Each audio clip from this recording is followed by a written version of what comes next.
Guys, അപ്പോൾ ഇന്നത്തെ video നമ്മൾ മുട്ട കുറുമ ചെയ്യാൻ പോവുകയാണ്.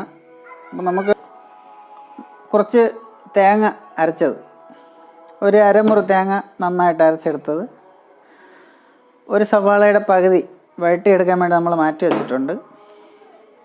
കുറച്ച് കാഷ്നട്ട് വെള്ളത്തിൽ കുതിർക്കാൻ വേണ്ടിയിട്ടത്, ഒരു കഷ്ണം ഇഞ്ചി, ഒരു പകുതി സവാള നമുക്ക് മിക്സിയിൽ അരച്ചെടുക്കാനുള്ളതാണ്, ഒരു 3-4 പച്ചമുളക്, ഒരു 4 തല് വെളുത്തുള്ളി, ഒരു 4 ഗ്രാമ്പു, 2 ഏലക്ക, 2-3 പീസ് ചെറിയ പട്ട, വലിയ പട്ടയാണെങ്കിൽ 1 പീസ് മതി, കുറച്ച് മല്ലിയില. അപ്പോൾ നമുക്ക് ആദ്യം മിക്സിയിൽ ഒരു 3-4 സാധനങ്ങൾ അരച്ചെടുക്കണം. നമുക്ക് അണ്ടിപ്പരിപ്പ് വേവിക്കേണ്ട ആവശ്യമില്ല. അണ്ടിപ്പരിപ്പ് വേവിച്ച് ഊറ്റിയെടുത്തിട്ടാണ് സാധാരണ കുറുമയ്ക്ക് അരച്ചെടുക്കുന്നത്. അതുപോലെ തന്നെ തേങ്ങ തിരുമ്മി പാലെടുത്തിട്ടാണ് കുറുമയിൽ ഉപയോഗിക്കുന്നത്. അപ്പോൾ നമ്മൾ അണ്ടിപ്പരിപ്പ് വേവിച്ചെടുക്കുന്നില്ല, പച്ചയ്ക്ക് ലൈവായിട്ട് അരച്ചാൽ മതി. അതുപോലെ തന്നെ തേങ്ങ പാല് എടുക്കേണ്ട ആവശ്യമില്ല. എളുപ്പത്തിന് നമുക്ക് മഷി പോലെ ഒന്ന് നന്നായിട്ട് അരച്ചെടുത്താൽ മതിയാകും. അപ്പോൾ നമുക്ക് അരയ്ക്കാനുള്ള സാധനങ്ങൾ ഒരു ജാറിലോട്ട് മാറ്റാം. പകുതി സവാള, ഒരു ചെറിയ കഷ്ണം ഇഞ്ചി, ഒരു 3-4 പീസായിട്ട് കട്ട് ചെയ്തത്, ഒരു 4 പീസ് വെളുത്തുള്ളി, ഒരു 3-4 പച്ചമുളക് ചെറുതായിട്ട് അരിഞ്ഞത്. ഇത്രയും സാധനങ്ങളൊന്ന് മിക്സിയിൽ അരച്ചെടുക്കണം. അപ്പോൾ നമ്മൾ അരയ്ക്കാനുള്ള ചേരുവ അരച്ചെടുത്തു. ഇനി അടുപ്പൊന്ന് കത്തിച്ചിട്ട് ഒരു ചെറിയ മൺചട്ടി വെച്ചു കൊടുക്കാം. മൺചട്ടി ചൂടായി വരുമ്പോൾ നമുക്ക് ആവശ്യത്തിനുള്ള വെളിച്ചെണ്ണ ഒഴിച്ചു കൊടുക്കാം. ഒരു 50 ഗ്രാം വെളിച്ചെണ്ണ ഒഴിച്ചു കൊടുത്തു. വെളിച്ചെണ്ണ നന്നായിട്ട് വെട്ടി തിളയ്ക്കണം. അപ്പോൾ വെളിച്ചെണ്ണ നന്നായിട്ടൊന്ന് തിളച്ച് വരുമ്പോൾ 1 സ്പൂൺ കടുക് ഇട്ട് കൊടുക്കാം.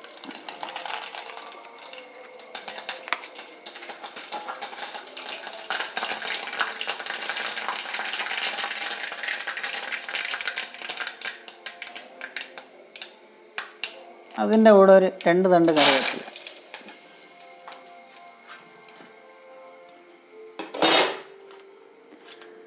അതിൻ്റെ കൂടെ 2 പട്ട, 4 ഗ്രാമ്പു, ഒരു 2 ഏലക്ക.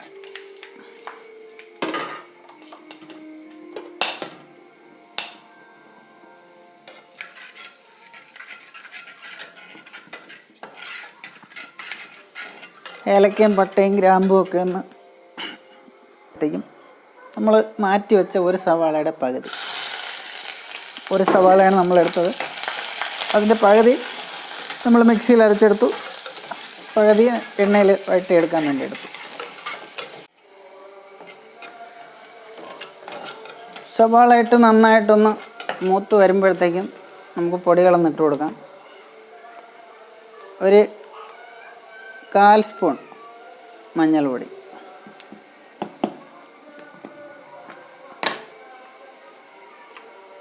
ഒരു 1/4 സ്പൂൺ കുരുമുളക് പൊടിച്ചത്,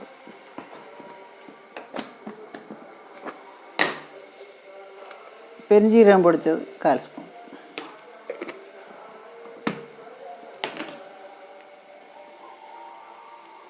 ഒരു സ്പൂൺ കാശ്മീരി മുളക്, ആവശ്യത്തിനുള്ള ഉപ്പ്. ഇനി ഒന്ന് ചെറുതായിട്ട് മറിച്ചെടുക്കാം. മസാലയൊക്കെ എണ്ണയിൽ നന്നായിട്ടൊന്ന് വഴണ്ട് വരുമ്പോഴത്തേക്കും നമുക്ക് ആദ്യം മിക്സിയിലടിച്ച ചേരുവകളൊന്ന് ഇട്ട് കൊടുക്കണം. ഇഞ്ചി, വെളുത്തുള്ളി, ഒരു പകുതി സവാള, നമ്മൾ വെള്ളത്തിൽ കുതിർത്ത് വെച്ച ഒരു 10-15 കാഷ്നട്ട്, അതും കൂടെ ഞാനിതിൽ അരച്ച് ചേർത്തിട്ടുണ്ട്. അതിനെ ഒന്നിട്ട് കൊടുക്കാം. നമ്മൾ അരച്ച് വെച്ച അണ്ടിപ്പരിപ്പ്, സവാള, ഇഞ്ചി, വെളുത്തുള്ളി, പച്ചമുളക്, ഇത്രയും നമ്മൾ ഗ്രേവിയിലോട്ട് മിക്സ് ചെയ്തു. ഇനി അതിൻ്റെ കൂടെ നമ്മൾ അരച്ച് വെച്ച് ഒരു മുറി തേങ്ങ,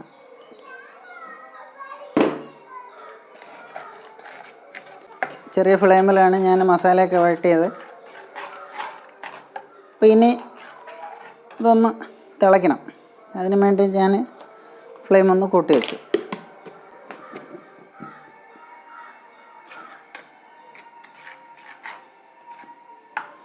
അപ്പോൾ ആ സമയം കൊണ്ട് നമുക്ക് ഉപ്പൊന്ന് നോക്കാം.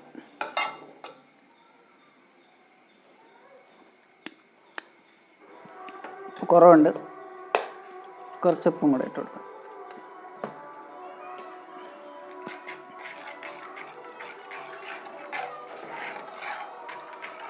മുട്ടക്കുറുമയ്ക്ക് എരിവ് ആവശ്യമില്ലാത്തവർ കാശ്മീരി മുളക് പൊടി ഒഴിവാക്കിയാൽ മതി. കാരണം അത്യാവശ്യത്തിനുള്ള എരിവിന് വേണ്ടി നമ്മൾ പച്ചമുളക് ചേർക്കുന്നുണ്ട്.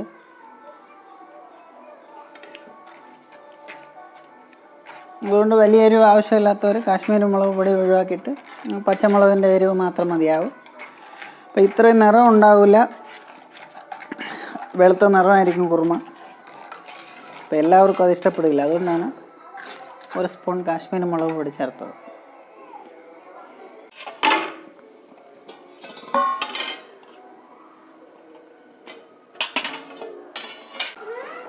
ഗ്രേവി നന്നായിട്ട് ഒരു 3-4 മിനിറ്റ്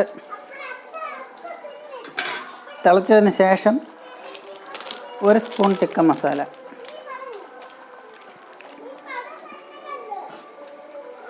ഇട്ടിട്ട് നന്നായിട്ട് ഒന്ന് മറിക്കാം. മറിച്ചിട്ട് ഫ്ലെയിം ഒന്ന് കുറയ്ക്കണം. കുറച്ചിട്ട് നമ്മളൊരല്പം മല്ലിയില കൊത്തിയരിഞ്ഞ് വെച്ചിട്ടുണ്ട്, അതിനെ കൂടെ ഗ്രേവിയിലോട്ട് ഇട്ട് കൊടുക്കാം.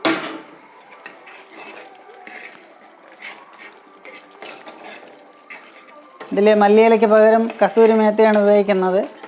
ഞാൻ കസ്തൂരി മേത്തിക്ക് പകരം, കസ്തൂരി മേത്തിയുടെ ടേസ്റ്റ് എല്ലാവർക്കും ഇഷ്ടമല്ല, അതുകൊണ്ട് ഞാൻ മല്ലിയിലയാണ് ഇട്ടത്. ഫ്ലെയിം കുറച്ച് വെച്ചിട്ട് നമ്മൾ മുട്ട പുഴുങ്ങി തോട് പൊളിച്ച് മാറ്റി വെച്ചിട്ടുണ്ട്, അതിനെ ഇതിലോട്ട് ഇട്ട് കൊടുക്കും.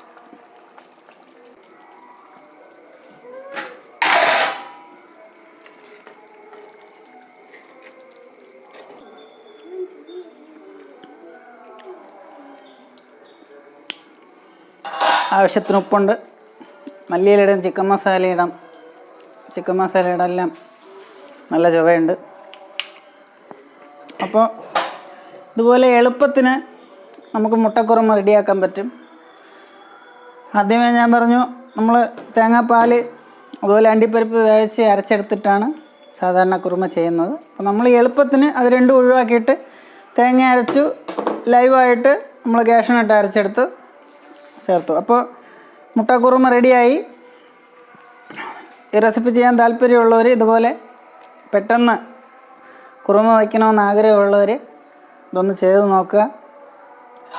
ഇഷ്ടപ്പെടുകയാണെന്നുണ്ടെങ്കിൽ ഒരു ലൈക്ക് ചെയ്യുക. ഞാനിനി ഫ്ലെയിം അണയ്ക്കുകയാണ്. നമ്മുടെ കുറുമ റെഡിയായി. ഇപ്പോൾ പുതിയ റെസിപ്പിയുമായിട്ട് ഞാൻ വീണ്ടും വരും. എല്ലാവർക്കും നന്ദി, നമസ്കാരം.